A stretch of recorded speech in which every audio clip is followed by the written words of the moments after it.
Bongo is so sweet. I had seen this before. I'd watched it as part of Fun and Fancy Free, but I'd never taken the time to watch it on its own. So that's what I did. It is on Disney Plus as part of Fun and Fancy Free, but I just skipped the first couple of minutes and watched it.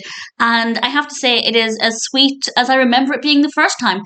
It was released originally in 1947. It's directed by Jack Kinney, and we have a great voice cast, including Dinah, who narrates it, and the narration is gorgeous.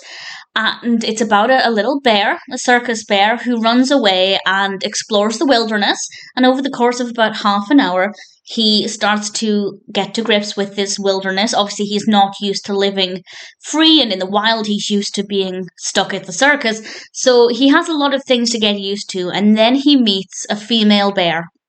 And it's all about their friendship, relationship. There are a few obstacles along the way, and also Bongo trying to work out how to express his feelings, which I thought was a really sweet thing to include, because I imagine a lot of people struggle with expressing their emotions and are struggling to connect with others in a way that they perhaps want to.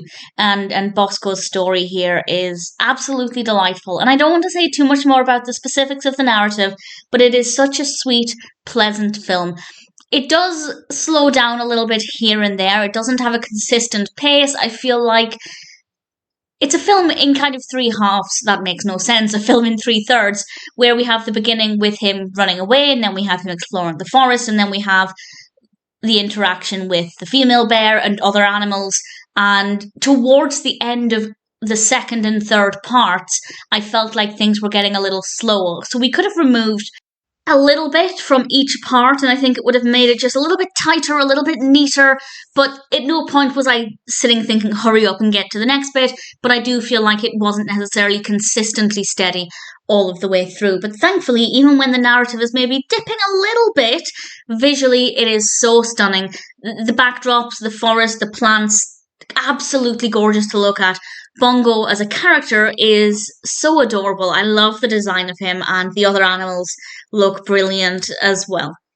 As I said, I had previously watched it as part of Fun and Fancy Free, and if you haven't seen that, my recommendation would be to just watch that and enjoy this as part of that. But if you haven't got time to watch that, or you're not interested in that, but this does appeal to you, I'd say definitely check it out.